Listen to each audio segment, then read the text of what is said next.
வணக்கம் நண்பர்களே. நான் உங்களுக்கு இன்றைக்கி ஒரு அட்வைஸ் சொல்லலான்னு இருக்கேன்.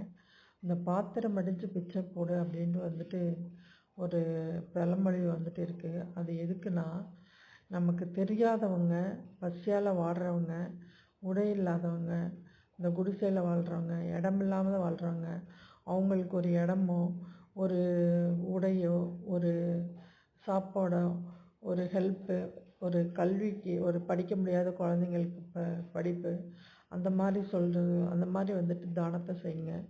அண்டை வீட்டார்கள் இருக்காங்க இல்லையா, அண்டை வீட்டார்கள் பக்கத்தில் இருக்கிறவங்களோ, அக்கம் பக்கத்தில் இருக்கிறவங்களோ, ஃப்ரெண்ட்ஸோ, கொலீக்ஸோ, இவங்களுக்கு எந்த உதவியும் செய்யணும்னு எதிர்பார்க்காதீங்க. அது செய்யணுன்னா நமக்கே அது விளைவான ஒரு ஆபத்தை தந்துடுது. என்னென்னா, நம்ம ஒன்று செய்யணுன்னு அவங்களுக்கு பார்க்குறோம், ஆனால் நம்ம அவங்களுக்கே நமக்கு திரும்ப செஞ்சுட்டு போயிடறாங்க. ஃபார் எக்ஸாம்பிள் என்னோடய அனுபவத்தை சொல்கிறேன். நான் ஒரு கம்பெனியில் ஒரு லேடிக்கு வேலை வாங்கி கொடுத்தேன். அவங்க ஒரு 6 மாதம் தான் இருந்தாங்க. 6 மாதத்துல என்னோடய ஜாப் ரெஸ்பான்சிபிலிட்டியும் அவங்க எடுத்துக்கிட்டு அவங்க என்ன வெளியில் அனுப்பிச்சிட்டாங்க. இன்றைக்கி நான் அதே 25,000 சேலரியில் தான் சம்பாதிக்கிறேன். அவங்க 80,000 சம்பாதிக்கிறாங்க. ஸோ உலகமே இப்படி சுயநலத்தால் தான் போகுது.